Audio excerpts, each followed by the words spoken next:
ਉਹ ਵੇਖ ਲੱਤ ਮਾਰ ਵੱਜ ਗਈ ਲੱਤ। ਹਾਂਜੀ ਨਹੀਂ ਜਾ ਰਹੇ ਅੰਦਰ। अस्सलाम वालेकुम। चार बंदे ਤੁਸੀਂ ਚਾਰ ਬੰਦੇ ਤੇ ਇੱਕ ਖੋਤਾ ਤੇ ਖੋਤਾ ਨਹੀਂ ਤੁਹਾਡੇ ਕੋ ਅੰਦਰ ਵਾਰਿਆ ਜਾ ਰਿਹਾ। ਅੰਦਰ ਵੇਲੇ ਵੜਿਆ ਭਾਈ ਨੇ ਕਢਵਾ ਦਿੱਤਾ। ਅੰਦਰ ਵੜਿਆ ਕਢਵਾ ਦਿੱਤਾ ਓ ਯਾਰ ਇੱਥੇ ਭੜਕੰਡੇ ਵਿੱਚ ਵੀ ਹੁਣ ਇਹਨੂੰ ਵਾੜੋ ਅੱਜ ਲੱਗ ਜਾਂਦਾ ਪਤਾ ਤੁਹਾਡਾ ਕਿ ਇਨਸਾਨ ਪਹਾੜੀਆ ਕਿ ਜਾਨਵਰ ਪਹਾੜੀਆ ਚ ਵਾੜੋ ਲੋ ਅਸੀਂ ਵੇਖ ਕੇ ਜਾਣਾ ਅੱਜ ਨਾਲ ਤੁਹਾਡੀ ਵੀਡੀਓ ਵੀ ਬਣਾ ਲਈ ਆ ਵਾੜੋ ਮੇਰੇ ਨੂੰ ਅੱਜ ਲੱਗ ਜਾਂਦਾ ਪਤਾ ਇੱਕ ਜਣਾ ਅੰਦਰ ਹੋਵੇ ਅੰਦਰ ਹਾਂਜੀ ਇਸ ਤਰ੍ਹਾਂ ਚੱਲ ਵੀ ਜੋਣਾ ਇਨਸਾਨ ਪਹਾੜੀ ਆ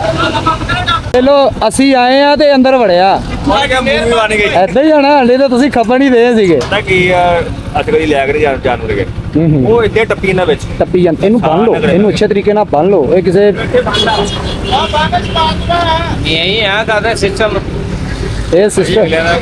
ਕਿਸੇ ਦਾ ਖੋਤਾ ਨਾ ਅੰਦਰ ਵੜਦਾ ਹੋਵੇ ਰੱਖੇ ਤੇ ਕੈਮਰਾ ਉਹਦੇ ਨੂੰ ਕਰ ਦੀਦਾ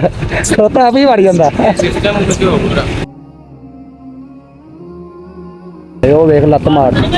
ਵੱਜ ਗਈ ਲੱਤ ਬਚ ਗਏ ਜੇ ਸਾਜੀ ਦੋ ਲੱਤਾਂ ਦੀਆਂ ਜੁੜੋ ਹੈ ਅਗਲੇ